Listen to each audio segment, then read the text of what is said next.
दोस्तों नमस्कार। दोस्तों मैं ब्रजवंश शर्मा हर बार की तरह आज फिर मैं आप लोगों के बीच में आया हूं और आप लोगों के लिए केंद्र सरकार का एक ऐसा चौंकाने वाला अपडेट लेकर आया हूं जो वाकई आपको चकित कर देगा।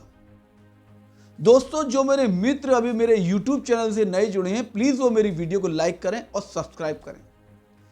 दोस्तों केंद्र सरकार का मैं एक ऐसा चौंकाने वाला निर्णय आपको बताने जा रहा हूं जिसका असर देश के प्रत्येक व्यक्ति पर पड़ेगा।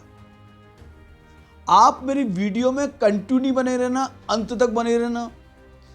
मैं केंद्र सरकार के इस फैसले की बड़ी सरल और सही तरीके से विस्तार से आपको एक एक बात बताऊंगा। दोस्तों केंद्र सरकार ने 2025 में मकान मालिकों को इतना जबरदस्त झटका दिया है और किराएदार लोगों को बहुत बड़ा फायदा दिया है। कुछ ऐसे नियम बनाए हैं, अब देश का प्रत्येक मकान मालिक अपनी प्रॉपर्टी को किराए पर देने से बच रहा है, डर रहा है।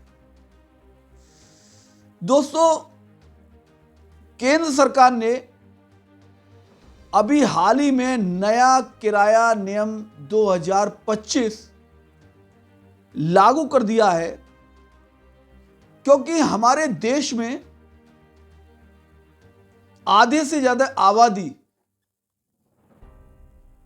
किराए पर मकान, फ्लैट, फैक्ट्री आदि लेकर रहती है और काम करती है। इसी चीज में मकान मालिक और किराएदार में किसी प्रकार का झगड़ा ना हो, इसीलिए देश की सरकार ने इसमें कुछ बदलाव किए हैं कि ये पारदर्शी तरीके से दोनों के बीच, किराएदार और मकान मालिक के बीच म्यूचुअल कंसेंट से मामला सुलझ जाए और किसी प्रकार की कानूनी कार्रवाई करने की आवश्यकता ना पड़े। सरकार ने दोनों पक्षों को ध्यान में रखा है और इससे सबसे ज्यादा जो झटका दिया है सरकार ने, वो मकान मालिक को दिया है और किराएदार को कुछ अधिकार ज्यादा दिए हैं। दोस्तों अब मैं आपको नए किराया नियम को बड़े विस्तार से बताने और समझाने जा रहा हूं। दोस्तों सबसे पहला जो नियम है, आधार कार्ड जो होता है, मॉडल टेंडेंसी एक्ट 2021, इसमें यह प्रावधान है आधार भी जरूरी है। नंबर 2, रजिस्ट्रेशन की अनिवार्यता। समझौते पर हस्ताक्षर के 60 दिनों के भीतर ऑनलाइन रजिस्ट्रेशन अनिवार्य है। किराएदार और मकान मालिक के बीच में जो अंडरस्टैंडिंग बनेगी, जो रेंट एग्रीमेंट बनेगा, उसका रजिस्ट्रेशन अनिवार्य कर दिया है। नंबर 3, सिक्योरिटी डिपॉजिट की सीमा। जो मकान मालिक किराएदार से एडवांस किराया जो लेता है सिक्योरिटी बतौर, उसमें 2 महीने से ज्यादा का अब किराया वह नहीं ले सकता। पहले 6 महीने का ले लेते, अब 2 महीने से ज्यादा का नहीं ले सकता। अगला है सिक्योरिटी डिपॉजिट की सीमा व्यावसायिक। अभी हमने बताई थी आवासीय, अब यह है व्यावसायिक। अधिकतम 6 महीने का किराया अगर कोई व्यावसायिक फैक्ट्री वगैरह किराए पर लेता है तो वो 6 महीने का किराया एडवांस ले सकता है। और नंबर 5 है किराया बढ़ाने का नियम। किराया केवल 12 महीने पूरे होने के बाद ही बढ़ाया जा सकता है, बीच में कतई नहीं बढ़ाया जा सकता। और अगला नंबर आ गया है अब भैया, छठा नंबर है घर खाली कराने का प्रावधान। क्या बनाया है केंद्र सरकार ने? केवल किराया न्यायाधिकरण रेंट ट्रिब्यूनेशन के आदेश पर ही बेदखली संभव है। अगर कोई जबरदस्ती करता है तो ट्रिब्यूनल में जाइए, वहां जाकर खाली कराने का आदेश होगा।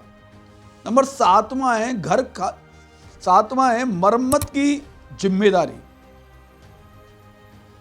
मरम्मत की जिम्मेदारी मकान मालिक को 30 दिनों के भीतर आवश्यक मरम्मत करानी होगी। और नंबर 8 है किराया बढ़ोतरी का नोटिस। अगर मकान मालिक को किराया बढ़ाना है तो वह किराएदार को 90 दिन का लिखित नोटिस देगा, उसके बाद ही वह किराया बढ़ा सकता है।